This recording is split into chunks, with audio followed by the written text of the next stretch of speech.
Assalamualaikum warahmatullahi wabarakatuh. Saya mahasiswa dari Universitas Teknologi Sumbawa. Nama saya Urian Firmansyah. Saya adalah mahasiswa Sekolah Pascasarjana Program Studi Manajemen Inovasi di Universitas Teknologi Sumbawa. Kali ini saya berkesempatan mengerjakan tugas mata kuliah Manajemen Pemasaran Rantai Pasok, dan sebagai dosen pengampunya adalah Bu Dr. Sri Rahayu, SPD ME. Kali ini saya mendapatkan tugas dari beliau sebagai dasar memberi nilai di ujian akhir semester, yaitu mereview, meringkas atau membuat semacam laporan akademik mengenai analisis dari sebuah video yang di YouTube yang membahas tentang pemasaran strategis maupun supply chain management. Saya telah merangkum dari beberapa ringkasan ataupun laporan akademik yang telah saya sajikan, yaitu dengan judul The Future of Supply Chain Management, yang disampaikan oleh Eric Kimberling. Beliau adalah CEO dari Third Stage Consulting. Baik, kita akan masuk ke pembahasan. Sebelum ke pembahasan, nanti saya akan memaparkan sedikit eksekutif summary-nya itu. Mengulas transformasi besar dalam manajemen rantai pasok di era 2020-an.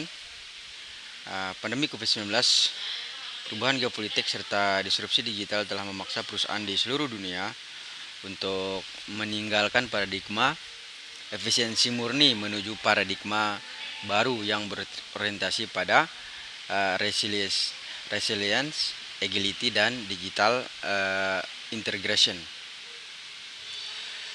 Adapun laporan akademik dari analisis video ini telah saya rangkum dari 14 aspek strategis yang meliputi ide utamanya dari isi video tersebut, kemudian digitalisasi, tentang digitalisasi perilaku konsumen, inovasi pemasaran, hingga keberlanjutan dari rantai pasok ke depan. Hasil analisis menunjukkan bahwa masa depan supply chain management menuntut integrasi teknologi, yaitu teknologi ERP, BI, dan SCM software, pengelolaan data secara prediktif, diversifikasi risiko pemasok, serta penerapan prinsip sustainability. Kemudian rekomendasi utama bagi praktisi adalah membangun rantai pasok yang data driven, adaptif, dan berkelanjutan, sekaligus menjadikan transparansi pasokan sebagai elemen utama branding dan customer trust. Kemudian dari tujuan laporan akademik ini, yaitu yang pertama itu mengidentifikasikan ide utama dan tren masa depan supply chain management menurut Eric Kimberling. Kemudian yang kedua itu menganalisis implikasi video tersebut terhadap pemasaran, manajemen risiko, perilaku konsumen, dan sustainability.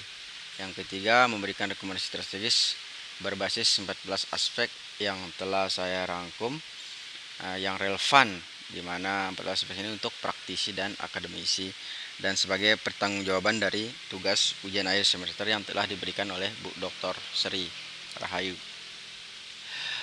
Kemudian analisis yang telah kami sajikan berdasarkan 14 aspek strategis ini terhadap video yang telah disampaikan oleh Eric Kimberling. Yang pertama itu mengenai ide utama yang disampaikan. Kimberling menekankan bahwa rantai pasok pada abad ke-21 harus beralih dari cost efficiency ke resilience dan adaptability. Pandemi telah membuktikan bahwa efisiensi tanpa ketahanan justru memperbesar risiko kerugian. Dengan demikian, strategi masa depan supply chain management berfokus pada diversifikasi risiko, pemanfaatan big data, dan integrasi teknologi digital. Yang kedua, konsep pemasaran, supply chain, dan digitalization. Konsep yang diangkat adalah supply chain 4.0 atau 4.0, yaitu digitalisasi menyeluruh menggunakan ERP,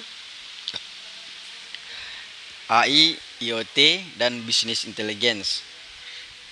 Digitalisasi memungkinkan rantai pasok menjadi transparan dan real time, memperkuat koneksi antar pemasaran, produksi, ketersediaan stok aktual menurut Brins tahun 2018. Kemudian poin ketiga itu insight penting bagi insight penting bagi praktisi itu apa? Yang pertama itu perlu dipahami bahwa putusan strategis tidak lagi dapat diambil tanpa dukungan data lintas fungsi. Kemudian yang kedua, diversifikasi pemasok menjadi prioritas untuk menghindari ketergantungan geopolitik. Kemudian yang ketiga, profesional supply chain masa depan harus menguasai kombinasi ilmu bisnis, teknologi, dan analitik data. Insight ini relevan dengan konsep digital supply network yang digagas oleh Deloitte tahun 2020, di mana kolaborasi dan integrasi data menciptakan respon yang lebih cepat terhadap disrupsi. Kemudian poin yang keempat dari 14 ringkasan yang telah kami sajikan, yaitu mengenai nilai strategis dalam pemasaran dan rantai pasok. Nilai strategis yang ditekankan di dalam rangkuman video Eric Kemberling ini, yang pertama itu tentang visibility, yaitu kemampuan melacak seluruh rantai pasok secara end to end. Kemudian reliability, komitmen pengiriman konsisten meningkatkan brand trust. Kemudian itu ada agility, yaitu kecepatan adaptasi terhadap permintaan pasar. Kemudian integration, sinergi hulu hilir atau antara pemasok, produsen, dan pelanggan. Kemudian yang kelima itu pemahaman perilaku konsumen. Konsumen pasca pandemi mengutamakan ketersediaan, keandalan, dan transparansi menurut SET tahun 2021. Mereka lebih memilih merek yang mampu menjaga pasokan saat krisis, bahkan jika harga sedikit lebih tinggi. Kemudian yang keenam itu tentang branding dan positioning. Nah, dari rangkuman video ini menekankan transformasi brand dari sekedar murah dan cepat menjadi tangguh, transparan, dan etis. Kemudian reliable, sustainable, dan smart supply. Brand yang menonjolkan keberlanjutan dan ketahanan rantai pasok memperoleh loyalitas pelanggan yang lebih kuat menurut Kotler dan Keller tahun 2021.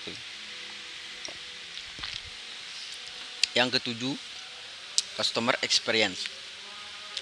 Customer experience tidak lagi berhenti pada titik pembelian, melainkan mencakup pengalaman pasokan, keterlambatan, dan ketidaktersediaan barang ini. Kini langsung mempengaruhi persepsi merek. Perusahaan perlu menyediakan real-time delivery visibility dan komunikasi proaktif terhadap pelanggan ketika terjadi gangguan. Yang kemudian poin 8 mengenai data driven marketing. Data kini menjadi jembatan antara fungsi pemasaran dan operasional. BI dan AI digunakan untuk prediksi permintaan atau demand forecasting. Kemudian penyesuaian promosi berdasarkan stok dan logistik. Kemudian yang ketiga, optimalisasi alokasi sumber daya pemasaran.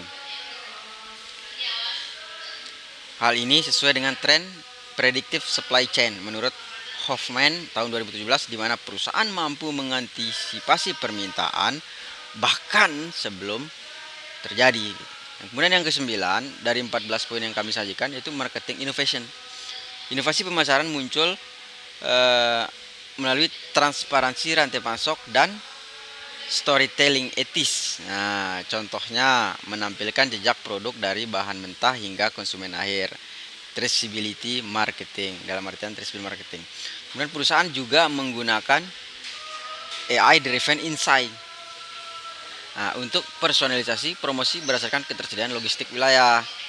Kemudian yang ke-10 mengenai efisiensi dan Land thinking, yaitu konsep land mengalami reorientasi dari land sama dengan efisien menjadi land resilient, sama dengan efisien tapi adaptif. Nah, pendekatan just in time bergeser menuju just in case, yaitu penyimpanan stok strategis untuk mengantisipasi gangguan.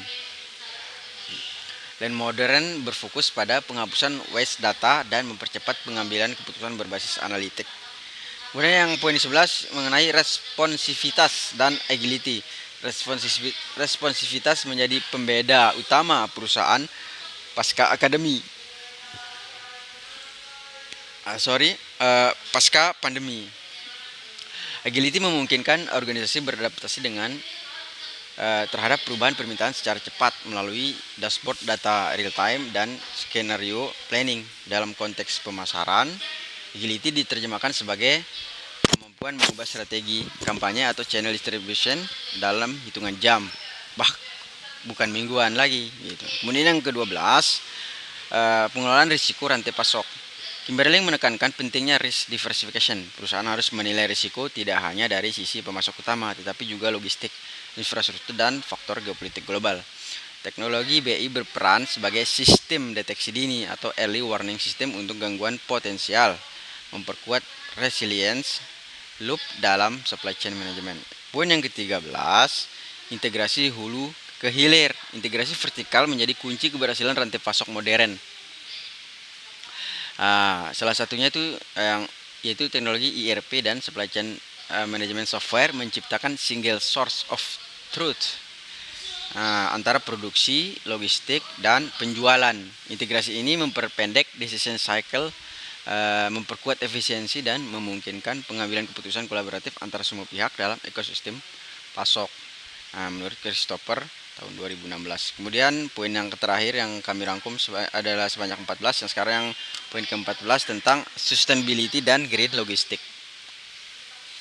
Kimberling memprediksi bahwa pemerintah akan semakin mengatur standar supply chain management, terutama di sektor pangan dan energi. Regulasi ini akan mendorong perusahaan menerapkan prinsip green logistik dan circular supply chain. Penerapan rantai pasok berkelanjutan tidak hanya memenuhi regulasi tersebut, tetapi juga meningkatkan reputasi merek dan daya saing jangka panjang.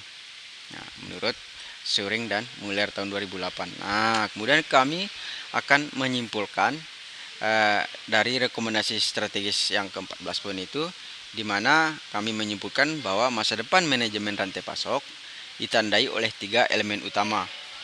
Yang pertama itu digital integration, di mana penggunaan ERP, supply chain management, dan BI untuk menyatukan data internal maupun eksternal. Kemudian yang kedua yaitu tentang resilience orientation, di mana fokus pada diversifikasi ketahanan dan manajemen risiko. Yang kemudian yang ketiga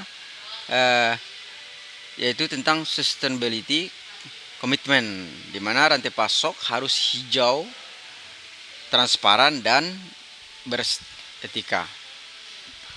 Dengan kata lain, keberhasilan tidak lagi diukur hanya dari efisiensi biaya, tetapi dari kemampuan organisasi untuk bertahan, beradaptasi, dan berinovasi secara berkelanjutan. Adapun rekomendasi strategis kami sajikan ada 5 poin. Yang pertama itu bangun ekosistem rantai pasok digital end-to-end yang mengintegrasikan pemasok, pelanggan, dan mitra logistik. Yang kedua, gunakan business intelligence untuk manajemen risiko prediktif. Kemudian yang ketiga, kembangkan kebijakan just in case terukur dengan stok strategi berbasis data. Kemudian yang keempat, tingkatkan kolaborasi antara fungsi pemasaran, logistik melalui dashboard permintaan terpadu. Kemudian yang kelima, implementasikan green logistik dan ethical sourcing sebagai bagian dari strategi merek jangka panjang. Kemudian dari refleksi pribadi, sedikit kita simpulkan mengenai refleksi pribadi kami, yaitu penerapan konsep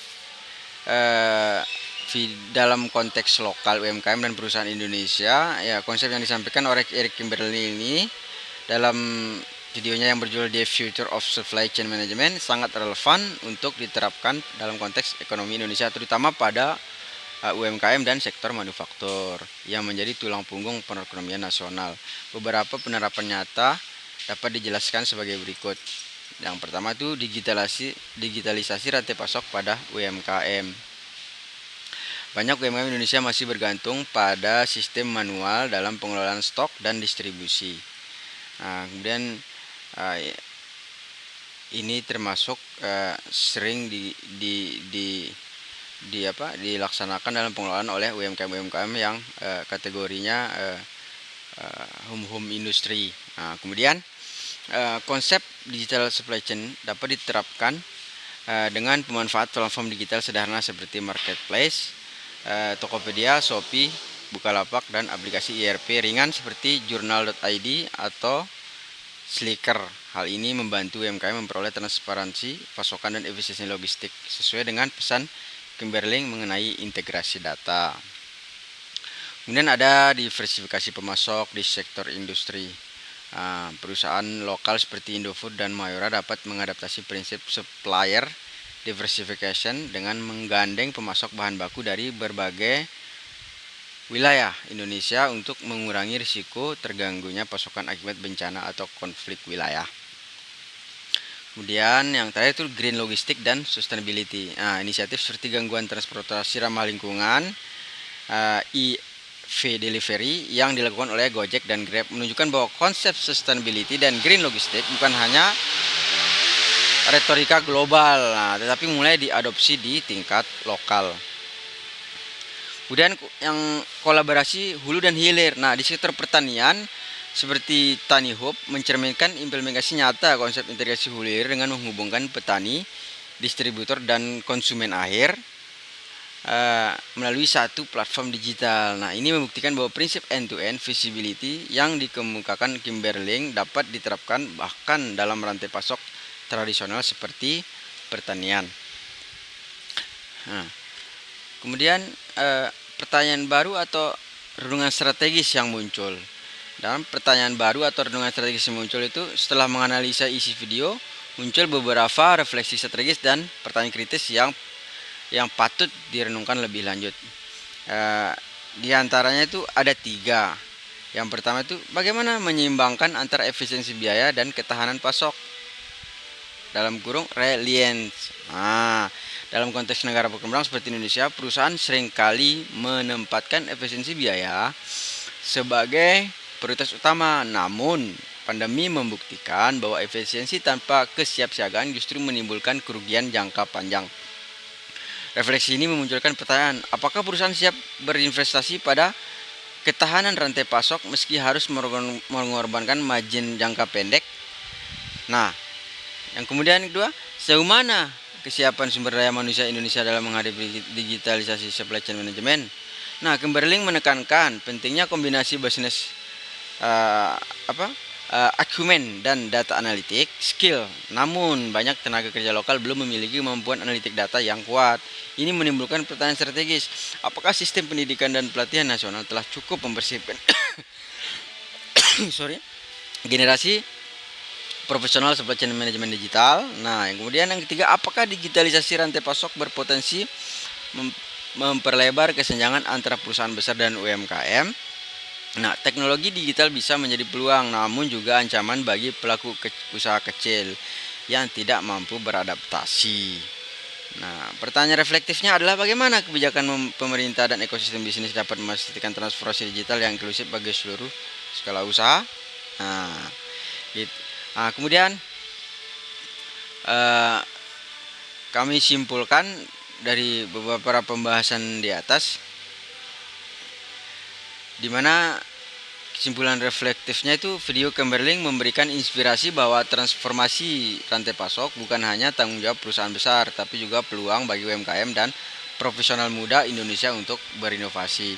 Dalam konteks lokal, kunci keberhasilan ada pada kolaborasi, digitalisasi sederhana yang efektif, dan kesadaran akan pentingnya keberlanjutan.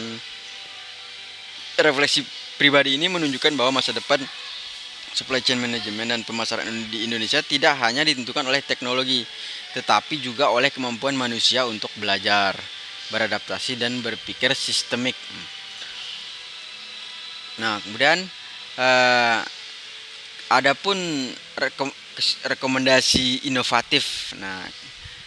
Dari kesimpulan umumnya itu mengenai The Future of Supply Chain Management oleh Kimberling ini menunjukkan bahwa masa depan manajemen rantai pasok sangat ditentukan oleh kemampuan organisasi untuk mengintegrasikan teknologi digital, data, dan fleksibilitas operasional. Pandemi 2020 menjadi titik balik yang memaksa perusahaan beralih dari sistem rantai pasok konvensional ke rantai pasok yang tangguh, berbasis data, dan berkelanjutan. Dalam konteks Indonesia, implikasinya tidak hanya relevan bagi perusahaan besar, tetapi juga bagi UMKM dan bisnis lokal yang sedang memperkuat daya saing di pasar digital. Perusahaan perlu memahami bahwa digitalisasi bukan sekedar otomasi, melainkan transformasi budaya organisasi menuju kolaborasi, transparansi, dan pengambilan keputusan berbasis data. Kemudian rekomendasi strategi inovatif. Yang pertama itu transportasi pemasaran berbasis data. Konteksnya itu perusahaan perlu beralih dari pemasaran tradisional berbasis intuisi menuju data driven marketing. Kemudian strategi konkretnya apa? Gunakan BI atau Business Intelligence untuk menganalisis tren permintaan dan perilaku konsumen secara real time.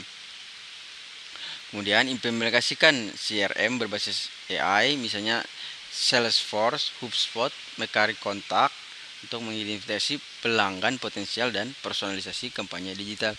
Lakukan integrasi data penjualan, logistik, dan inventory untuk menciptakan visibilitas menyeluruh dalam proses pemasaran. Hal yang diharapkan yaitu pengambilan keputusan yang lebih akurat, meningkatkan customer retention rate, dan optimalisasi anggaran promosi.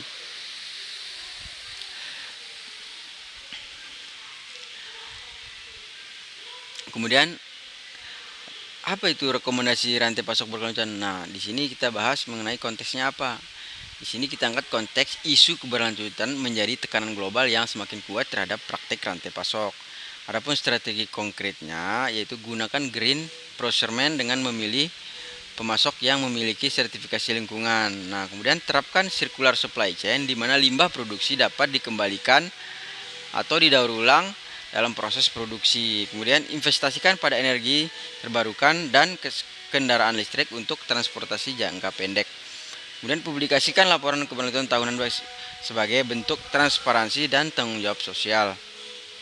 Hasil yang diharapkan apa? Yaitu meningkatnya reputasi merek, efisiensi sumber daya, dan kepatuhan terhadap regulasi.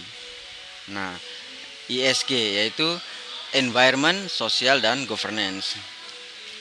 Kemudian apa perbaikan layanan pelanggan dan value creation? Konteksnya kita angkat di sini itu pelanggan kini tidak hanya membeli produk, tetapi juga pengalaman dan nilai tambah dari layanan. Strategi konkretnya apa? Yaitu gunakan omni-channel customer experience untuk memastikan pelanggan dapat berinteraksi melalui berbagai platform dengan kualitas layanan konsisten. Kemudian bangun sistem after sales digital support, misalnya chatbot dan layanan pelacakan pengiriman. Kemudian terapkan loyalty program berbasis data pelanggan untuk meningkatkan retensi jangka panjang. Kemudian kembangkan pendekatan co-creation di mana pelanggan dilibatkan dalam inovasi produk atau proses, di mana hasil yang diharapkan terbentuknya hubungan jangka panjang dengan pelanggan dan peningkatan nilai merek. Saya telah merangkum strategisnya yang berjudul tentang fokus inovasi, implementasi utama, dan dampak strategisnya apa. Mengenai fokus inovasi itu ada pemasaran berbasis data. Implementasi utamanya BI, CRM, integrasi data. Kemudian dampak strategisnya apa? Keputusan cepat dan akurat. Kemudian fokus inovasi yang kedua itu integrasi pemasaran, supply chain management. Implementasi utamanya apa? S dan OP, dashboard permintaan. Dampak strategisnya apa? Sinkronisasi permintaan pasokan. Kemudian ada optimalisasi logistik, yaitu implementasinya itu road AI, kolaborasi startup. Dampak strategisnya itu efisiensi biaya dan waktu. Kemudian ada green supply chain, Kemudian ada customer value creation, nah yang berhubungan dengan retensi dan kepuasan pelanggan. Nah, adapun penutup dari menganalisis dari videonya Kimberly ini, saya melalui tugas UAS ujian akhir semester pada kesempatan kali ini ingin menutup analisis saya, yaitu mengenai